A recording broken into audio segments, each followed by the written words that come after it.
ہریرہ رضی اللہ تعالیٰ عنہ سے کہ ایک بار حضرت صلی اللہ علیہ وسلم لوگوں میں بیٹھے ہوئے ان سے باتیں کر رہے تھے۔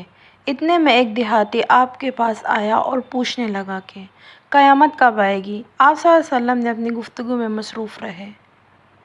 بعض لوگ جو مجلس میں تھے کہنے لگے، آپ صلی اللہ علیہ وسلم نے دیہاتی کی بات سنی لیکن پسند نہیں کی، اور بعض کہنے لگے کہ نہیں بلکہ آپ نے اس کی بات سنی ہی نہیں۔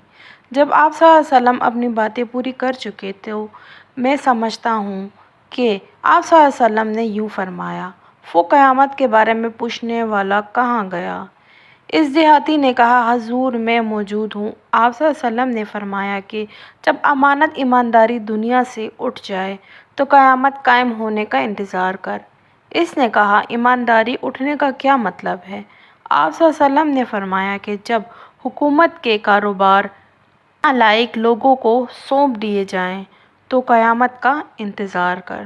عبداللہ بن عمرو سے انہوں نے کہا، ایک سفر میں جو ہم نے کیا تھا حضرت صلی اللہ علیہ وسلم ہم سے پیچھے رہ گئے، اور آپ صلی اللہ علیہ وسلم ہم سے اس وقت ملے جب عصر کی نماز کا وقت آن پہنچا تھا۔ ہم جلدی جلدی وضو کر رہے تھے، پس پاؤں کو خوب دھونے کے بدلے ہم یوں ہی سا دھو رہے تھے۔ یہ حال دیکھ کر حضرت صلی اللہ علیہ وسلم نے بلند آواز سے پکارا، دیکھو ایڑیوں کی خرابی دوزخ سے ہونے والی ہے۔ 2 یا 3 بار آپ صلی اللہ علیہ وسلم نے یوں ہی بلند آواز سے فرمایا۔ عبداللہ بن عمر رضی اللہ تعالیٰ عنہ سے کہا کہ حضرت صلی اللہ علیہ وسلم نے فرمایا، درختوں میں ایک درخت ایسا ہے کہ اس کے پتے نہیں جھڑتے، اور مسلمان کی مثال اسی درخت کی سی ہے۔ بتاؤ وہ کون سا درخت ہے؟ یہ سن کر لوگوں کا خیال جنگل کے درختوں کی طرف دوڑا۔ عبداللہ رضی اللہ تعالیٰ عنہ نے کہا، میرے دل میں آیا کہ وہ کھجور کا درخت ہے، مگر میں اپنی کم سنی کی شرم سے نہ بولا۔ آخر صحابہ نے حضرت صلی اللہ علیہ وسلم ہی سے پوچھا، وہ کون سا درخت ہے؟ آپ صلی اللہ علیہ وسلم نے فرمایا، وہ کھجور کا درخت ہے۔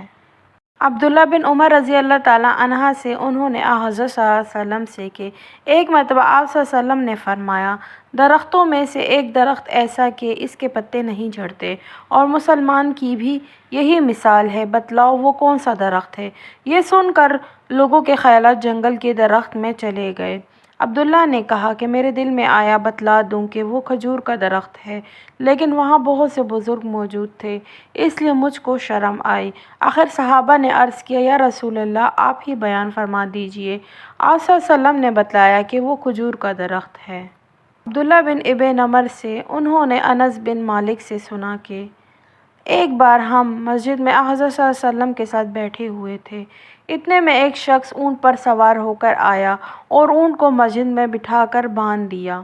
پھر پوچھنے لگا، بھائیو تم لوگوں میں حضرت محمد صلی اللہ علیہ وسلم کون سے ہیں؟ حضرت صلی اللہ علیہ وسلم اس وقت لوگوں میں تکیہ لگائے بیٹھے ہوئے تھے۔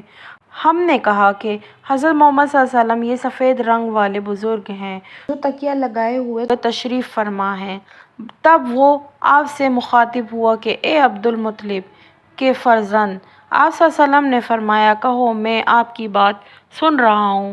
وہ بولا، میں آپ صلی اللہ علیہ وسلم سے کچھ دینی باتیں دریافت کرنا چاہتا ہوں، اور ذرا سختی سے بھی پوچھوں گا، آپ اپنے دل میں برا نہ مانیں گے؟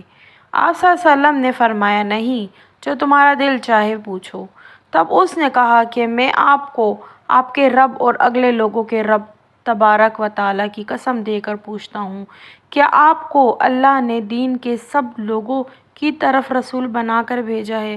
آپ صلی اللہ علیہ وسلم نے فرمایا، ہاں، یا میرے اللہ۔ پھر اس نے کہا، میں آپ صلی اللہ علیہ وسلم کو اللہ کی قسم دیتا ہوں، کیا آپ نے آپ صلی اللہ علیہ وسلم کو رات دن میں 5 نمازیں پڑھنے کا حکم فرمایا ہے؟ آپ صلی اللہ علیہ وسلم نے فرمایا، ہاں، یا میرے اللہ۔ پھر کہنے لگا، میں آپ کو اللہ کی قسم دے کر پوچھتا ہوں، کیا اللہ نے آپ کو یہ حکم دیا ہے کہ سال بھر میں اس ماہ رمضان کے روزے رکھو؟ آپ صلی اللہ علیہ وسلم نے فرمایا، ہاں، یا میرے اللہ۔ پھر کہنے لگا، میں آپ صلی اللہ علیہ وسلم کو اللہ کی قسم دے کر پوچھتا ہوں کہ کیا اللہ نے آپ کو یہ حکم دیا کہ آپ ہم میں سے جو مالدار لوگ ہیں ان سے زکوٰۃ وصول کر کے ہمارے محتاجوں میں بانٹ دیا کریں۔ حضرت صلی اللہ علیہ وسلم نے فرمایا، ہاں یا میرے اللہ۔ تب وہ شخص کہنے لگا، جو حکم آپ صلی اللہ علیہ وسلم کے پاس سے لایا ہے میں ان پر ایمان لایا، اور میں اپنی قوم کے لوگوں کو جو یہاں نہیں آئے ہیں بھیجا ہوا تحقیق حال کے لیے آیا ہوں۔ میرا نام زمام بن سلبہ ہے، میں بنی سعد بن بکر کے خاندان میں سے ہوں۔